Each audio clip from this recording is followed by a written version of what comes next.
Hey everybody, welcome to Drive-Thru Review 690. Today we're going to talk about The Crew. This is a 3 to 5 player trick-taking game from Kosmos. Now it's a trick-taking game, but it's a cooperative trick-taking game.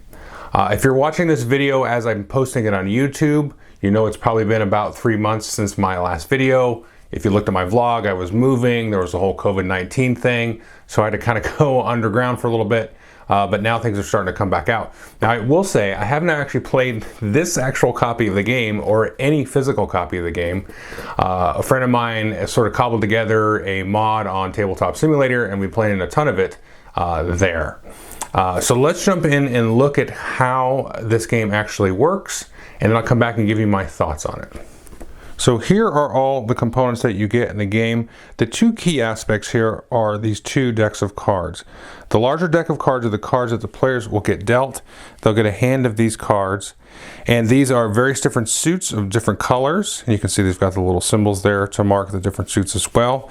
There's also just 4 of these rockets, and these rockets are always trump. So there's 1, 2, 3, and 4 of the rockets. Now whoever is dealt the 4 of rockets will get the commander token here, and so they're kind of like sort of like the start player, and they will kind of steer the mission that the players embark on. Now if you look at the rule book, you've got the rule book on this side to get you the rules of how to play tricks and so on. Then on the other side is the log book, and there's like 50 some missions in here. So you can work through these missions as a campaign. It gives you various setup techniques and different things like that, and various different rules. Or you can just kind of choose and pick random ones, which is what we've been doing here. And they're sort of in an escalating difficulty level. So the ones that are here towards the back are a little bit more difficult to complete. Now, tying in with the missions in the logbook are these mission cards here. So what the logbook is going to tell you to do, there might be specific things. You might not actually use these mission cards, or you might use these mission cards in combination with some of these tokens here. So let's just do an example mission here, and I'll just flip this one up here. So let's say you had this purple 8, and so what's going to happen is, based on the rules of the logbook, some player is going to take this mission card here, and they're going to have to be the one to collect that purple 8 through the course of a trick. Now it could be a little bit, that seems pretty easy, right? The cards go up to 9, so this is basically the second highest purple card or pink card, whatever you want to call it.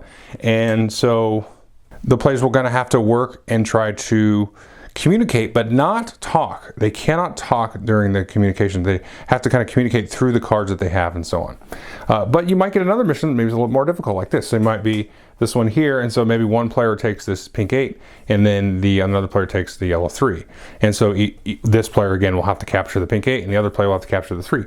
Or you might have it like this here, so that these tokens are dealt out. And again, this is all outlined in the logbook on how you set this up, how many cards you flip, which tokens you use, if you use any of this stuff. So if I'm the player that takes this, then that means I have to take the pink 8, and I have to do it before the yellow 3 is taken, because you can see here this sort of value, they have these little chevrons. So whatever card is underneath this has to be taken first, and that one has to be taken second, like that. And so there also will be other ones like this that will do specific orders, 1, 2, 3, and different combinations of that. Or you've got to win, for another example would be, you've got to win tricks without having the trumps win any of the tricks. And there's just all kinds of random ones in there. So usually what happens is the selection of these cards is done in order by the commander. Sometimes the commander will tell people to take certain cards, and there'll be some other little rules kind of splashed into the logbook, nothing really heavy. The other components here in the game, there's 2 things here. You use this distress token here in the course of a campaign. If you're just playing one-off games, you don't use this. I mean, I guess you could, but it kind of specifically says for a campaign, because you keep track of your scoring and the amount of attempts to complete a mission. So if you use this token at the beginning of a mission, you'll flip it over, and then players can then pass cards to each other, next to each other, and then sort of trade cards to make things a little bit easier for that. And so as you go through the campaign, it'll kind of score you based on, how many times you use this, how many times you failed the mission, and so on. Now the only other little piece of communication here that you can do, now before you play a hand, each player is going to have one of these tokens here like this, And then they're also going to have this kind of like little dummy cards off to the side. So you're going to have a hand of cards. Let's say that's your hand of cards, this card and this token. And the only way that you can really communicate, other than the cards that you play and sort of deductively communicating with each other, is that at any point at this before a trick is or hand is played, you can put out a card here, and let's say I put out the green 7. If I think that it's relevant that people know that I have a green 7, obviously I'm telling them that, but based on where I put this token, I could put it on the top. I can say that is the highest green card I have because I put this token here. So because the card's green, I'll put it there. If I put it at the bottom, I say that's the lowest green card that I have. Also, I can put it in the middle, and then I would say that is the only green card I have. So you can do that once per game, and then once you have done that, you'll take this card and put it into your hand. Here it's just a double-sided sort of sepia-toned moon there. And so when I play this card, that's just a reminder to play that, and then I'll take and throw this away in there, and then I'll flip this little token over on the red side and show that I can't communicate in such a way. Again, you can only do that once per game. And then this 7th card will go into the pool. So that's kind of the different parts of the game. If you're familiar with trick-taking games, then it's basically the same. Whoever leads, so if I lead an 8, 8 is the lead suit, you have to follow yellow or pink or green or whatever the lead is. Unless you don't have of that color, then you can play whatever you want. And then again, these are the trump cards here, and these will trump all suits no matter what. But it's really basic trick-taking rules at the core. Just play a suit, follow a suit if you've got it. If you don't, play something else, and then try to strategize around that. And then, again, this sort of big variant here is the mission cards and the mission tokens and so on, and everything that comes out of the logbook. But that is really how you play the game. Okay, so that is the crew. So let's jump through my 3 pillars of review. First, we'll talk about player count. There is a 2-player variant in the game. I've not played that. I've played it 3, 4, and 5 players. And I think my favorite player count is probably 4. The difficulty of the game certainly goes up the more players that you have, just because the cards get kind of, diffused a little bit more, obviously with more players. So it's harder to kind of know who has what. If somebody's sitting on that 9 card and they get kind of cornered into a situation where you just you can't win because they just I have to play this card. So you can sort of trap people unknowingly or through poor play so that you can't win. And then, so it's just a lot more difficult with 5 players than it is with 3. And I certainly wouldn't say, it's significantly easier with 3, but that's okay for me because it's just kind of well, what's the difficulty you want to play it at? And they just know that going in, that the player count is going to influence the difficulty level, and you sort of multiply that with, what mission you're doing out of the logbook. Then you just know that you're in for a certain amount of difficulty with the game that's at hand. And like I said, 4 is probably my favorite just because it's kind of in that middle ground. I feel like 3's easy, but then you can also tailor it to be okay, if we're playing a 3-player game, we'll play a harder mission. If we're playing a 5-player game, we're going to play some of the easier missions. And so it can be, you can sort of tailor your satisfaction, is what I'm trying to say there. But I say if you pin me down and ask me what your favorite player count, I'd say 4, just because it's right in the middle. Now, in terms of play time, I've spent hours and hours playing this, like I mentioned on Tabletop Simulator, because of the whole COVID lockdown thing. And the hours have just gone by. I couldn't even tell you how many hands of this I've played. It's in the many dozens, probably. I don't want to exaggerate, but it's probably around 50 hands of it, let's say, ballpark. And so the individual hand can take anywhere from a minute to 2 minutes if you figure out that you've lost pretty quickly, which doesn't happen too much, but it can happen. It's just oh well, we picked the one that was really hard, and it's just we're not going to win. Or you can play a hand and it'll take 10 minutes maybe. Some of that is with the Tabletop Simulator interface stuff, where I think you could sort of reduce the time of it much quicker. Playing it in person, but I haven't had a chance to do that yet because the game group hasn't gotten together yet. So playtime is really, you can play this from anywhere from 5 minutes to several hours, depending on, how much you're enjoying it. And if you were to play through the campaign, and try to get through all 50 some missions, I mean, that's going to take you several hours, because we spent a lot of time on some of the missions that we'd pick like a couple of easy ones to warm up, and then we go harder and harder to try to do some of the more difficult ones, and we would fail on some of those harder ones a lot, especially when we played with 5 players, just because of the sheer difficulty and kind of the luck of how the cards are diffused out. So you can really make this take as long as you want it to take. And I like, though, just to sort of talk back to the playtime a little bit, is you can play this with kind of all levels of players. So you could really, if you're playing with like a more casual group that isn't really that familiar with trick-taking games, you could kind of sit in those first 5 or 10 missions and just kind of live in there for a little bit. And it's actually like a really cool tool for teaching trick-taking games to people that haven't really played them. So let's talk about my third pillar of review, is like, what is this like? Well, obviously it's like every other trick-taking game, except for that it's cooperative. Now, I think there's another cooperative trick-taking game out there that's escaping me, maybe not, but this is really well done in terms of melding that not usually paired concept of cooperative with a trick-taking game. It really excels at that. The other thing that it's kind of like is it kind of reminds me of The Mind or a Hanabi or something like that, where you are sort of telegraphing and deducing information about what they give you when they lay down the card, and they tell you how many greens, or if the lowest greens they have or whatever, and then kind of what they're playing and what they're kind of doing.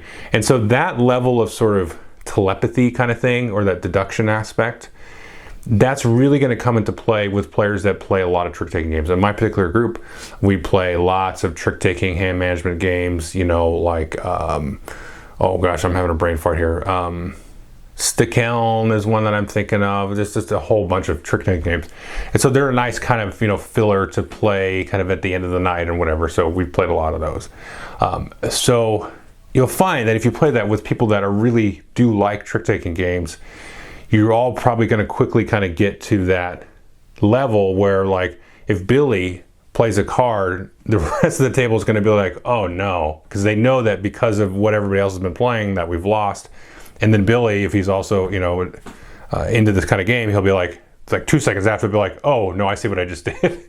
And then, because that's kind of a funny thing, without anybody really saying anything about the cards, the values, or whatever, you just get to this sort of state of, oh no. And then you just have to give them 2 seconds, and then it's like, oh yeah, that was dumb. Or I didn't pay attention, I didn't see that Francesca won that card earlier, two rounds before. So that's kind of a fun thing to do. So kind of counteracting what I mentioned before about how you can really target this towards a beginner and kind of live in those beginning missions. If you have a group that is really into trick-taking games, I think it will really be rewarding on that end of it, because it's a cooperative game and you put yourself in really interesting situations with all the various different missions and the rules out of the logbook that'll really kind of bake your noodle if you play a lot of trick-taking games. So that's a really cool aspect of the game, is it's going to kind of serve those different purposes all at the same time in the same package. So I will say, I think this is we're going to step into the land of hyperbole here. And some of this has to do, I think, I want to give a little bit of credit to COVID-19 here, because the amount of new games I've played lately has gone down. But this is like easily one of the best games I've played this year, like by far. And I know it came out at Essen last year, so it's technically a 2019 game, but it really didn't hit over here until I got this right before the virus hit here. And I was really excited to play it with the group, and it was like that next game night was canceled. And I was like, oh, but like I said, we cobbled it together on a Tabletop Showcase and really have just been playing that dickens out of it. And the first few times I played it, I was like, I mean, it's cool, it's all right. We played some of the beginning warm-up missions and stuff like that. And it's like, oh, that's okay. Because some of the beginning ones, like, you can win in like two, 3 hands. Because like, oh, you got the 8. Okay, we're done. I guess we won. Great. But once you start to ramp it up, and there's some really interesting missions in the logbook, then it's like, oh, that's kind of a neat thing. It's almost like you're playing, instead of 50 missions, they're almost like, 50 different games almost. Because you really have to sort of flip how you're thinking about whether you want to win or lose tricks, you know, for the common good based on what kind of mind job the mission does for it. So really, this is, I can't stress enough, if you like trick-taking games, this is like instant buy forever. I mean, this is just an easy thing to do. It's cooperative. You can break it out. You can play it 3-4 times, or you can just have a whole night of it. You can play through the logbook and do all the quests and stuff, or missions, I should say. But I really recommend this. And then if you don't like trick-taking games, which is certainly a valid thing because not everybody likes that kind of thing, because it's just kind of a real, trick-taking games can be a little bit mundane. You know, it's not like a big adventure or anything. I don't like Gloomhaven. You know, it's completely like the opposite kind of game. I would still like give this a shot, or if you have people in your group that aren't in trick-taking games but you kind of are, I would give this a shot, and you can kind of work through some of those earlier missions. And like I said, that's a good way to kind of get them into it. And I think in a way it's kind of made me understand trick-taking games even more. It's hard to explain because I played a lot of them, and it's not like I'm really going to be any better at them, but it really to me is like, I don't really know how you play another trick-taking game after this. Like, I need a break from this so I can forget it, so I can go back to other trick-taking games that I really enjoy. I've got a handful up here, just a couple, and this is definitely going to go up there with them. But it's interesting because it's almost like a dissection and a re-examination of the genre itself. It's like self-referencing. That's terrible English. Self-referential. Yeah, it's been a while since I spoke on a camera. Not that it was that great before. Anyway, so yeah, really, it's almost like it's reached out of itself and examining itself and taking a look at all the mechanics, and really a very simple way, and really cool, interesting stuff, and just a nice, cool package with the whole quest and mission idea as well. So anyway, this is like 100% recommend. I know I'm not jumping through the camera here, but this is really like the best game that I've played all year, really, going back into last year. So if I had to throw this in my top 10 of 2019, it would be way up there in the top 5 somewhere, probably, you know. But this, I've just had so much fun playing this and talking smack to each other, and you know, about who messed up, and you know, you get that sort of fugue-like state of the telepathy thing going on, even through Tabletop Simulator. I mean, you know, I can't imagine what it's like if people are at the table, you know. It's probably even better. So anyway, that is The Crew. Definitely pick this up, and be safe and happy gaming. Thanks.